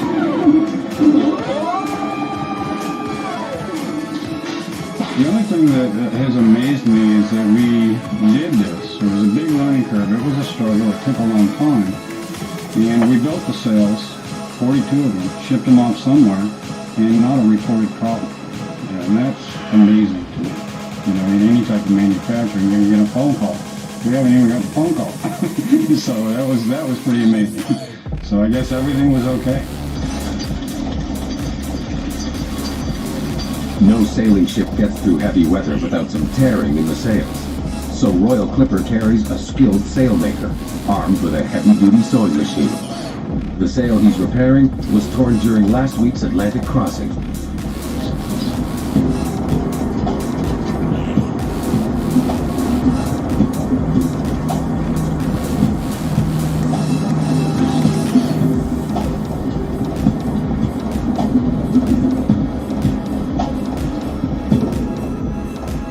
In the chart room, the navigator lays out the voyage to maximize the use of sails.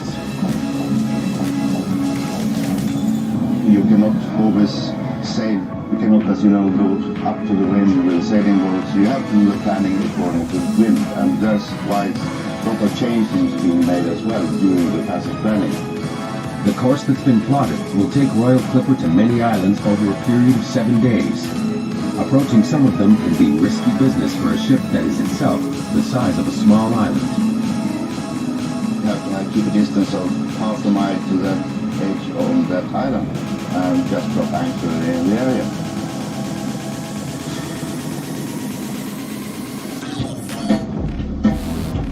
With the Royal Clipper resting at anchor, the real work on board begins.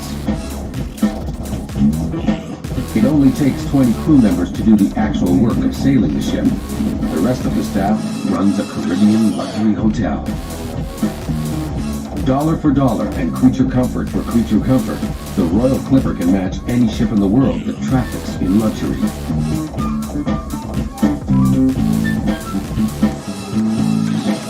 The largest of the 3 on-deck swimming pools has a glass bottom, which provides lighting for the only atrium ever built into a sailing ship. Descending 3 decks, the atrium illuminates the 3-level dining room at its base.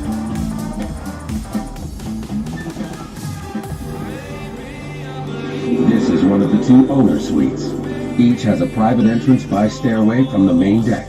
Available for about $5,000 US per person, minimum 4 persons, for the 7-day cruise, but only when the ship's owners aren't on board.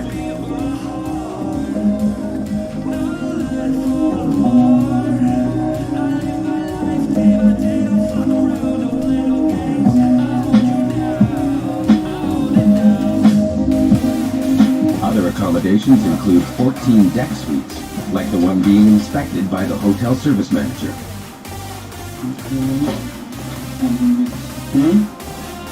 These suites feature a private veranda overlooking the sea.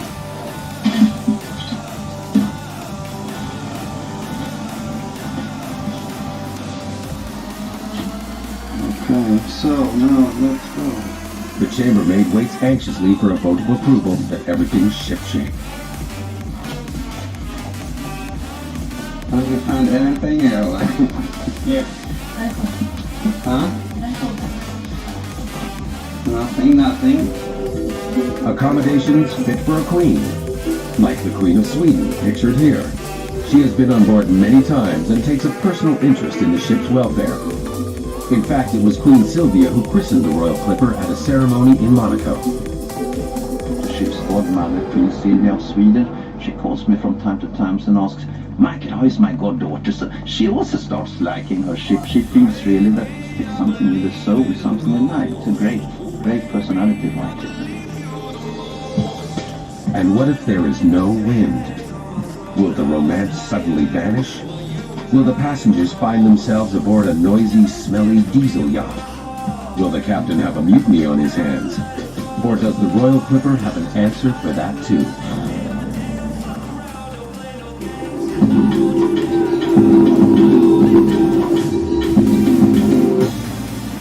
As a lot of couples have discovered, romance can take you only just so far.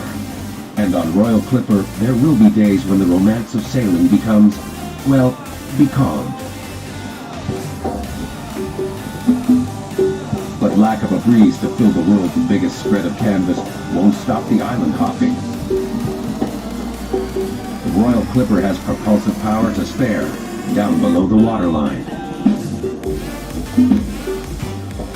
Engines, electrical systems, air conditioning, desalination pumps that keep the ship on an even keel. Royal Clipper has lots of hidden secrets, most of them designed to keep the sailing experience as mild as possible for the passengers, even though the crew have trained all their lives for bigger challenges. Pavel Petrov is the chief engineer, a veteran of the mighty Russian sailing fleet that still sails with full crews up in the rigging, voyaging out of the stormy Baltic Sea to appear at tall ship festivals all over the world. Sailing ships always for Siemens, it's like dreams. Work on the sailing ship, it's dream from the youngest. Yes. And this engines a bit noisy, but very high quality. This is the best thing. Two 2,500 horsepower engines can drive the ship at 14 knots or 22 kilometers an hour, keeping her on schedule when the winds fall away.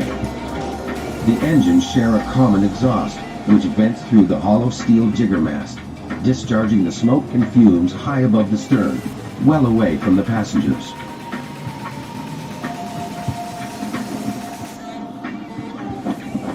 If the ship needs to run silently, after the guests have retired to their cabins, for example, or if the sails need a gentle assist, the propeller shaft can be disconnected from the diesels and attached to a whisper-quiet electric motor, which will maintain a steady 4 knots.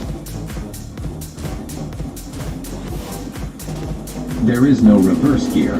Instead, Royal Clipper has a controlled pitch 4-blade propeller that can be reversed at the touch of a button to pull forward or push back.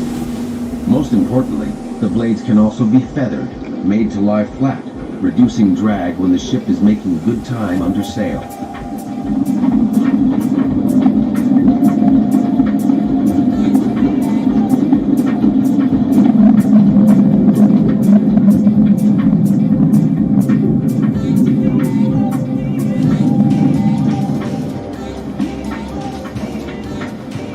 With all the high-tech below deck and the snap of a sailcloth echoing above their heads, passengers aboard the Royal Clipper can enjoy the romance of the 19th century with lots of 21st century reliability and safety, out of sight and out of mind until it's needed. Sailing the tropical trade winds, but keeping a very tight schedule. An island a day keeping boredom away for the 200 passengers, because most of them like to sample the romance of sail in fairly small doses. Let's say 80% of the guests are happy to do a little sailing in the morning and to do a little sailing in the afternoon when we leave. Yeah, so 2 hours sailing, more or less, is fine.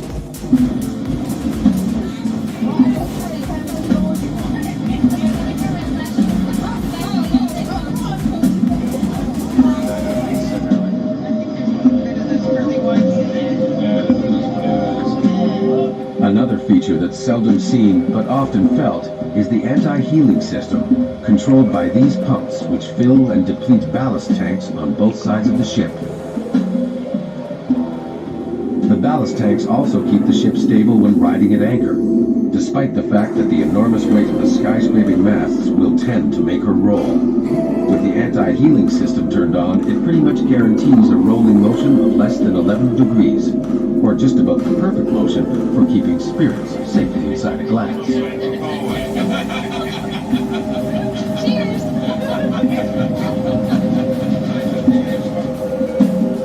Dealing with the luxurious lifestyle expectations aboard Royal Clipper creates an enormous demand for electricity. Thousands of watts served up to power a full-time, full-ship air conditioning system, galley, electric winches, radar, communications and desalination system that produces 80 tons of fresh water a day.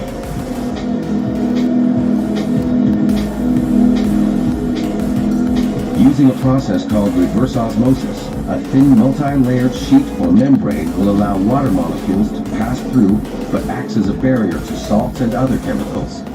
Since a fundamental law of nature requires the salt water and fresh water to seek the same level, the fresh water will flow back through the membrane. But by applying outside pressure to the salt water, pure water will be forced back through the membrane, leaving the salt behind.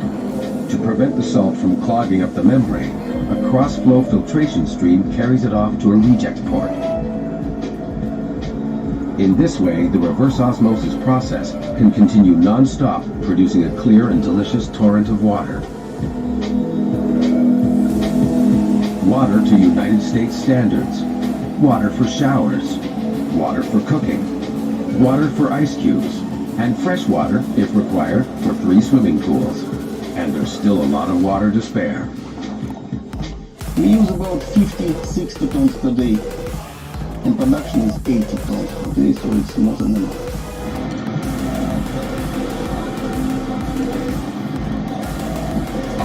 Now we sail? Yes, we are under sails only, and with a good breeze, making 7 knots, 8 knots, that's good speed. Yeah. That's the best of the day. Leaving for any ship The threat, the danger is on shore, when the ship is alongside. As soon as we are at sea, that's the best of the day.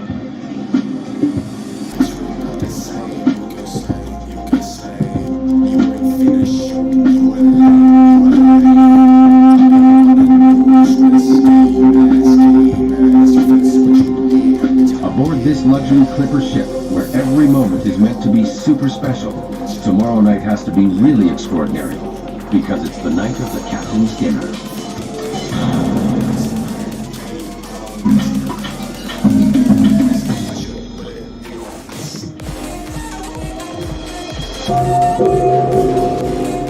On this particular morning, the mood in the galley is more excited than usual, because tonight the captain is hosting a special dinner. Even though the chef and his assistants prepare up to 1,000 meals a day, on this day, they will be expected to reach for that extra measure of culinary creativity. This is the kingdom of Chef Victorio, a Barbadian who has worked in the finest clubs and restaurants of New York and Miami. This kitchen is very small, but it's well designed. And the guys on the ship for 8 and 10 years working on the same ship, there is a system. You have a system that we work under. And if one guy sign off, another guy comes on board, he got trained the same way that the guy that get off. And we so used to serving, for me I used to serving 3,000-4,000 passengers on the mega ships. This little small ship is so easy for me to serve 200 passengers with no problem at all. It's just a systematic. Like most of the operations on this ship, the kitchen has to function with a mixture of race and language. In fact, there are 27 different nationalities among the 103 staff members. The more the better. The problem starts only when you have one nationality in one part of the ship. Let's say all the cabin stewards are Indonesians, or all restaurant people are in Philippines, then they start some kind of mafia internally, which you cannot control. This is the first cook, second cook, the Valadier, Maitre Francois, this is the pastry chef, this is Mr. Andres, Mr. Barris, he's also first cook, this is my appetitive salmon. We try to mix, which gives a lot of good atmosphere. They have to speak English with each other, and that's working fine. Riding at anchor, it's a long way down from the teak deck to the surface of the sea. So Royal Clipper, the world's largest, most luxurious sailing ship, carries her own marina dock.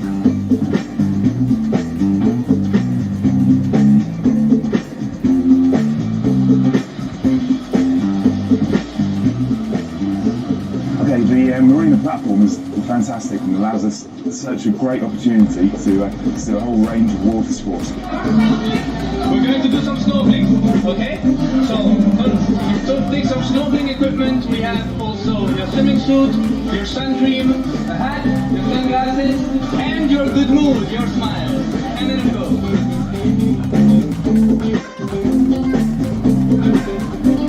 We do banana boating, water skiing, wakeboarding. We take diving trips from the boat. From the starboard side, we have a compressor so that we can fill the tanks for diving. We keep all the dive equipment, all the water skiing, etc. stored in the aft of the ship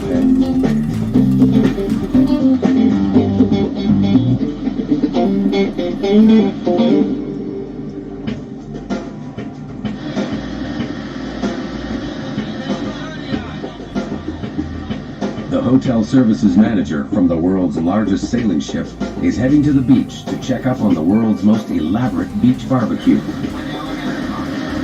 Carrying up to 60 passengers, the Royal Clipper's tender is a luxury version of a military landing craft.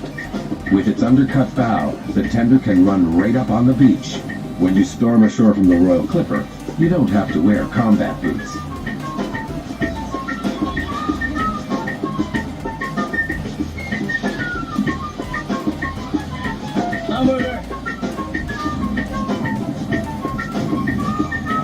everything ready, Francois? Okay. Ladies and gentlemen, we are open! This is the spot where you find the best hamburger in the whole Caribbean.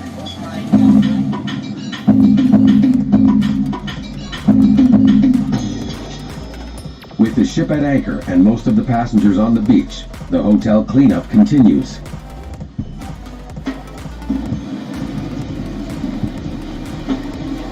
And down here in the laundry, a sheet isn't a rope, it's just another sheet.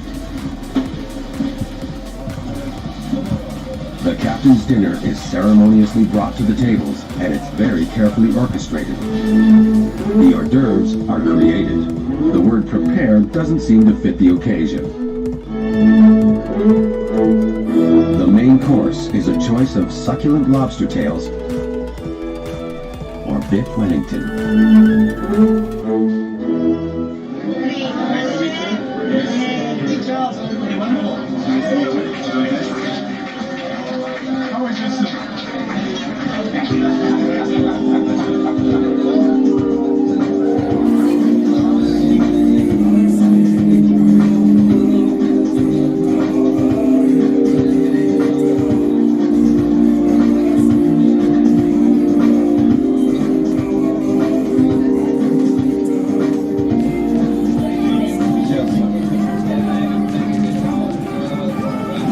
Pressure of the wind in the sails stabilize the movement of the ship.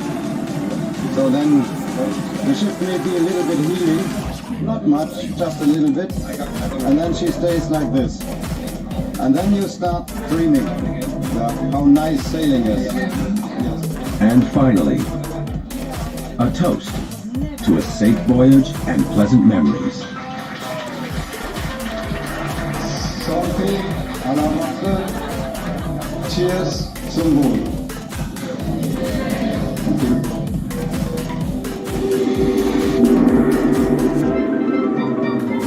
When night falls, the Caribbean adventuring continues. Only now it's inside. In the main lounge area, where some of the best musicians in the islands are firing up their steel drums. It's a party that could have rocked on until dawn, but at 11 o'clock sharp, the steel drums are silenced. The band is put over the side, and the ship sails away to a final star-shrouded anchorage. Tomorrow, the Royal Clipper will sail on the final homeward leg to Barbados. Over the next 4 months, 3,000 to 4,000 passengers will spend at least $10 million to cruise aboard Royal Clipper. Is a cruise on a tall ship really worth the cost? And for the ship's owner, was it worth the investment?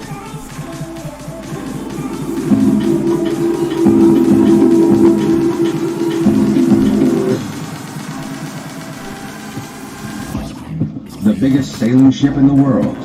A bold attempt to honor the long-lost German tall ship Preußen carries one of the biggest price tags ever paid for a dreamboat. But for Michael Kraft and his $60 million investment, it seems there was little choice. And it's not driven by money. On these vessels I have been different things, cruise director, sailing master, dive instructor, and God knows what. And I've sailed a lot on them myself, and it's really very, very fun. And now I have myself about 20,000 close personal sailing friends, and for a sailing man, I think what could be more rewarding, you know, I cannot imagine of anything more fun to do in life, and it's more interesting, I think, than having dividends on your shares. Men love toys, don't they? This is a great, great toy. And I haven't had any better toys for a long time. It's great.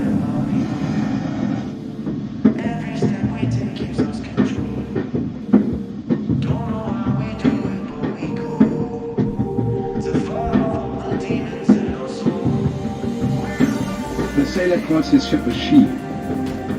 You have an emotional relation with the ship, without doubt. The ship is not only his home, not only his world, but it's his existence.